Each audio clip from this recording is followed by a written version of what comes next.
Package का ऐलान किया है। लेकिन हमें यह भी याद रखना होगा कि हिंद महासागर में चीन का प्रभाव बहुत तेजी से बढ़ रहा है। अच्छा। सेशल्स जैसे छोटे देश अक्सर दोनों बड़ी ताकतों के बीच संतुलन बनाने की कोशिश करते हैं।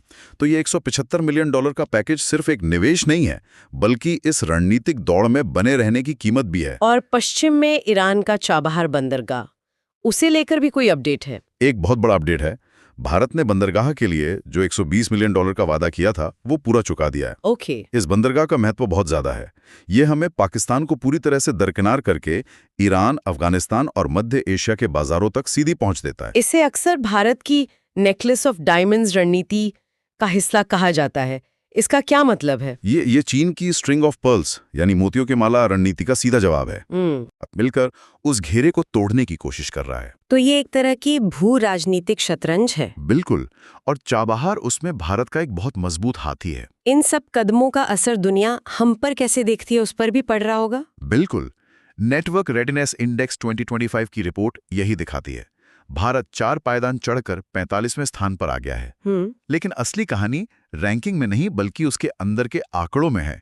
रिपोर्ट कहती है कि एआई पर वैज्ञानिक रिसर्च पेपर छापने में, आईटी सेवाओं के निर्यात में और टेलीकॉम में सालाना निवेश के मामले में भारत दुनिया में पहले नंबर पर है। पहले नंबर पर? हाँ, ये दिखाता है कि दुनिया अब भारत को सिर्फ एक बाजार के तौर पर नहीं, बल्कि एक टेक्नोलॉजी पावर हाउस के तौर पर देख रही है। और इसी टेक्नोलॉजी पावर हाउस की बात करें तो मुझे बैंगलोर के स्टार्टअप सर्वम एआई वाली कहानी थोड़ी हैरान करती है। क्या ये सच में मुमकिन है कि एक भारतीय स्टार्टअप गूगल और ओपन एआई जैसी कंपनियों को टक्कर दे सके, जिनके पास मतलब असीमित संसाधन है? ये सुनने में तो बहुत अच्छा लगता है, पर क्या ये हकीकत है? ये एक बहुत वाजिब सवाल है, और इसका जवाब सॉवरेन एआई या संप्रभु एआई के कॉन्सेप्ट में छिपा है। ओके। इसका मतलब है कि भारत अपनी जरूरतों के लिए अपनी तकनीक बना रहा है। सर्वम एआई गूगल को हर चीज में टक्कर देने की कोशिश नहीं कर रहा। अच्छा। वो बस एक चीज पर फोकस कर रहा है, भारतीय भाषाएं और भारतीय संदर्भ। उनका दावा है कि उनके ऑडियो और विजन मॉडल्स 22 भारतीय भाषाओं को समझते हैं, और वो भी उस तरह जैसे हम और आप बोलते हैं। मतलब कोड मिक्सिंग वाली बात, जैसे हम अभी बात करते करते हिंदी इंग्लिश मिला रहे हैं। बिल्कुल। ये 9 वाली बात तो बहुत मजेदार है। मैंने खुद अपने फोन पे ये ट्राई किया है। जब आप गूगल के असिस्टेंट से कहते हैं मुझे 999 दिखाओ, तो वो अक्सर 9199 सुनकर कंफ्यूज हो जाता है। हाँ, होता है। लेकिन सर्वम का मॉडल समझता है कि आप अंक 999 की बात कर रहे हैं।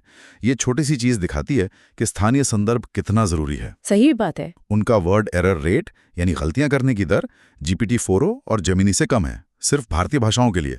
तो हाँ, ये हकीकत है, लेकिन एक बहुत ही फोकस्ड हकीकत। ये तो आत्मनिर्भर तकनीक का एक बेहतरीन उदाहरण है ना? क्या यही सोच हमें सरकार के काम में भी दिख रही है? हाँ, कोशिश तो यही है। सरकार ने सत्या नाम का एक पोर्टल लॉन्च किया है।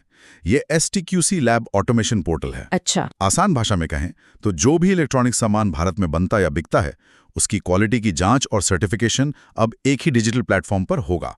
इससे पारदर्शिता बढ़ेगी और काम तेज होगा। स्कोर कार्ड के बारे में पढ़ा। हाँ, कैबिनेट सचिवालय ने पहली बार केंद्रीय सचिवों के लिए एक स्कोर कार्ड सिस्टम शुरू किया है। इसमें सबसे ज्यादा 20% वेटेज फाइल निपटाने की रफ्तार को दिया गया है। संदेश साफ है, फाइलें दबनी नहीं चाहिए, फैसले होने चाहिए। लेकिन यहाँ एक दूसरा पहलू भी है जिस पर सोचना जरूरी है। वो क्या? क्या सिर्फ फाइल निपटाने की रफ्तार पर जोर देने से फैसलों की गुणवत्ता पर असर पड़ सकता है? हाँ, ये भी है। कहीं ऐसा ना हो कि अधिकारी जल्दबाजी में गलत फैसले लेने लगें सिर्फ अपना स्कोर कार्ड सुधारने के लिए। ये स्पीड बनाम क्वालिटी की एक क्लासिक दुविधा है, जिसका संतुलन बनाना बहुत मुश्किल होगा। बिल्कुल। और ये तकनीक आम आदमी तक भी पहुंच रही है, खासकर डिजिटल फ्रॉड के मामले में। आरबीआई ने एक मुआवजा योजना का प्रस्ताव दिया है। ये कैसे काम करेगी? ये मॉडल बहुत दिलचस्प है।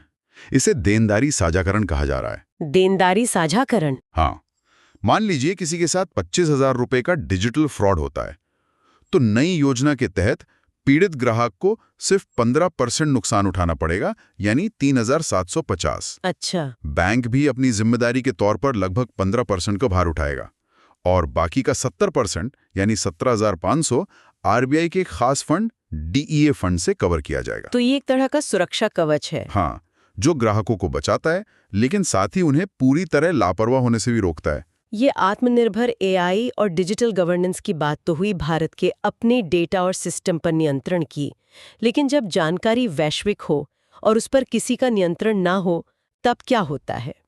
शायद यही सवाल राइट टू बी फॉरगॉटन यानी भूल जाने के अधिकार की बहस के केंद्र में है। बिल्कुल। ये एक बहुत ही गहरा दार्शनिक और कानूनी संघर्ष है। सुप्रीम कोर्ट इसी पर विचार कर रहा है। अच्छा।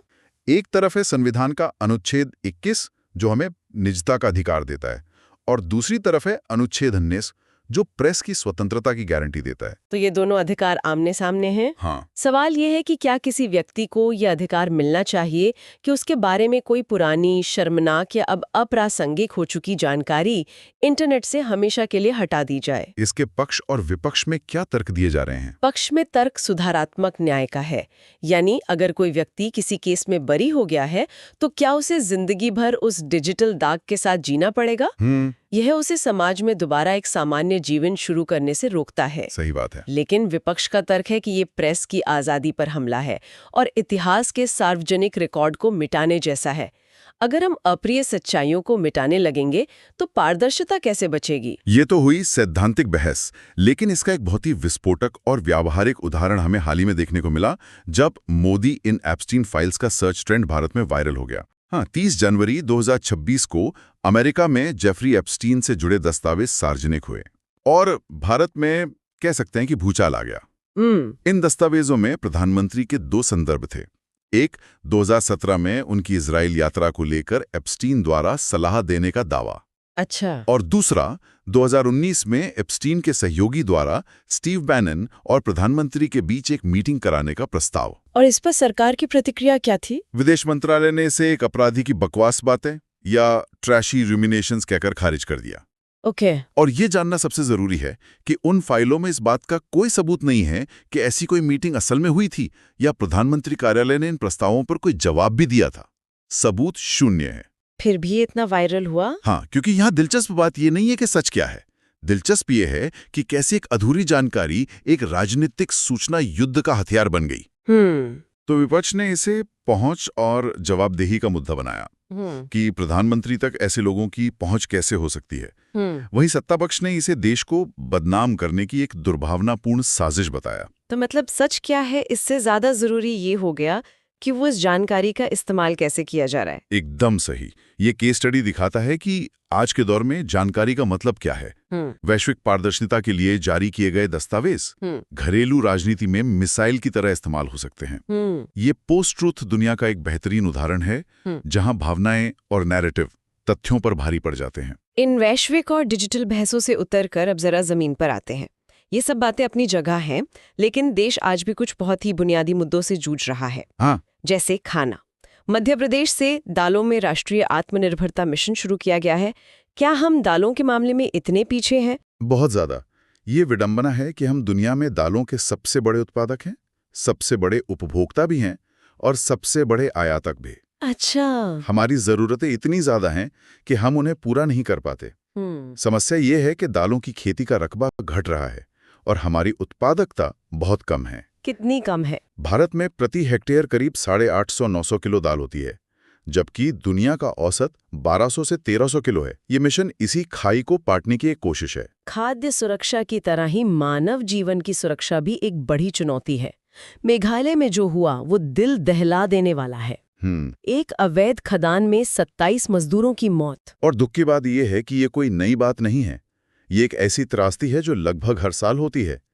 एनजीटी ने 2014 में ही इस खतरनाक रैट होल माइनिंग पर प्रतिबंध लगा दिया था। रैट होल माइनिंग, जिसमें मजदूरों को चूहों की तरह संकरे बिलों में कोयला निकालने के लिए भेजा जाता है। लेकिन ये आज भी धड़ल्ले से जारी है। पर क्यों? जब ये इतना खतरनाक और गैर कानूनी है तो लोग ये काम क्यों करते हैं?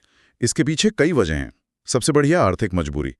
इन खदानों में काम करने पर मनरेगा से 2-3 गुना ज्यादा मजदूरी मिलती है। अच्छा। दूसरा कारण भूवैज्ञानिक है। मेघालय के कोयले की परतें बहुत पतली हैं, जहां बड़ी मशीनें काम ही नहीं कर सकती। और तीसरा और सबसे अहम कारण है कमजोर प्रशासन और राजनीतिक इच्छा शक्ति की कमी, जो इस अवैध कारोबार को चलने देती है। और आखिर में एक और जमीनी हकीकत, एक सार्वजनिक स्वास्थ्य चेतावनी। चेन्नई में एवियन इन्फ्लुएंजा या H5N1 बर्ड फ्लू फिर से फैल गया है।